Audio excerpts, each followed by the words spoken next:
Well, Gary, it's finished. Stockton Town 0, Whitby Town 0. A point you probably would have taken coming into the match, but on reflection, you're probably quite disappointed looking back at that one.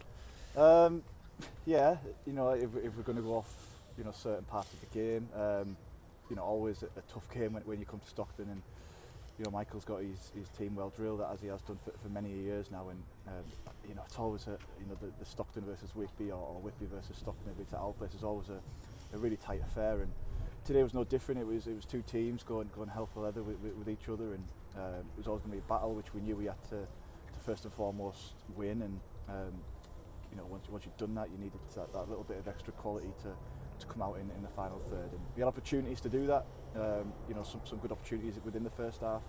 A few good shots off late.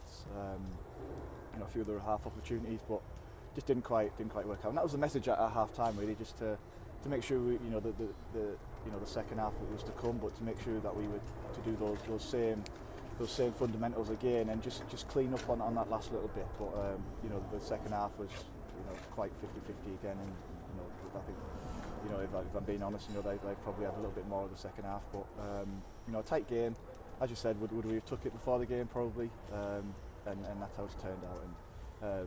And I think one thing that we didn't want to do, and what's probably been a common theme for the football club, is losing consecutive games, whether it be 2 and 3, and we had a tough result against Leek, and we've had a few weeks between that, and it probably could have went either way with the performance today, but we had a really good performance, and we backed it up with getting points on the board. So I'm happy, and the lads are semi-disappointed, but semi-happy with the point we've achieved today.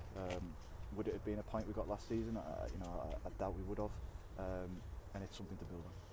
Yeah, and I think really it's sort of two big chances, one in either half, that you look back on and think Nagin would have been so much different had those been taken. Later Watts in the first half and then Michael Woods in the second. Yeah, Late has come to him pretty quickly, hasn't it?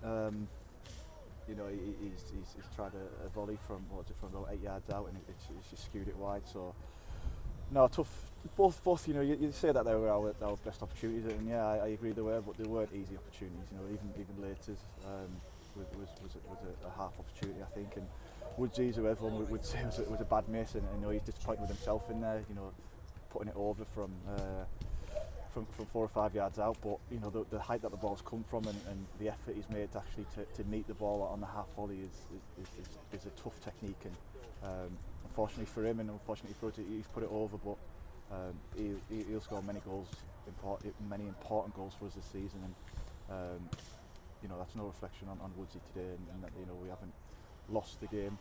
We haven't not won the game because of Woodsy today. He put in a really good shift for the lads, and he'll be disappointed, but as I said, it was a huge team effort today, and we'll take the point and we'll move on.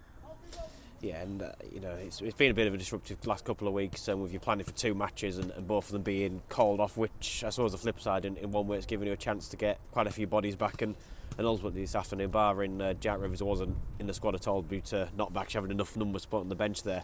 It's only really now Ronnie McGrath out injured. Yeah, that's been the positive, and I felt shocking, leaving Jazz out the squad, and that's the positive of the couple of weeks break that we've had, that I've been able to clean up the squad a little bit. As I said to Jazz, I pick a game on its merits and then the opposition we come up against, and I found it really, really difficult today, and I'll be honest, really difficult to pick a team and to pick the right bench for the game, and as I said to Jazz, you could quite easily start the next game if the opposition warrants it, and that's the way I'll work it. I've been lucky or unlucky, if you like, that we're 20 games in now, and it's the first time I've had to leave anyone out of the squad. But it's a good headache to have, and as I said, I'll look at each opposition as they come along, and I'll pick the right team and the right bench that'll give us the best chance of winning the game. Yeah, that next game is against Morpeth Town on Boxing Day, so near enough another 2-week break now before that one. I'm sure that's a match you sort of always have on the calendar, nice to know when the fixtures come out as being that festive one, particularly being at home as well. Yeah, it's nice that it's at home, and obviously the home form is something that we probably need to fix more than anything. Is probably the right word. We haven't picked up anywhere near enough points at home, same as last season. at home as we've done away from home, and yeah, it's just making sure we keep players fit in that 2 week period. Obviously they're going to go on the Christmas do, which they more than deserve after half a season, and I think the week's break next week gives them a good chance to do that. So I'm happy that they go to that on the back of a good performance and a good point, and we'll look forward to being at home against Morpeth on Boxing Day.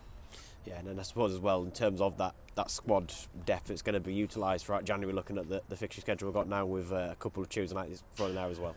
Yeah, and they'll all be needed. I was just talking there that it's been the first time that I've been able to leave someone out of the squad, and I'm hoping I'm having to do it again against Morpeth, and if I have to do that, then it means that I've got a full squad to choose from. So yeah, busy January coming up with the rearranged fixtures that are in there, but I'm all for that. We're going now to a busy second half of the season where we're aiming to improve on what's been a decent first half of the season.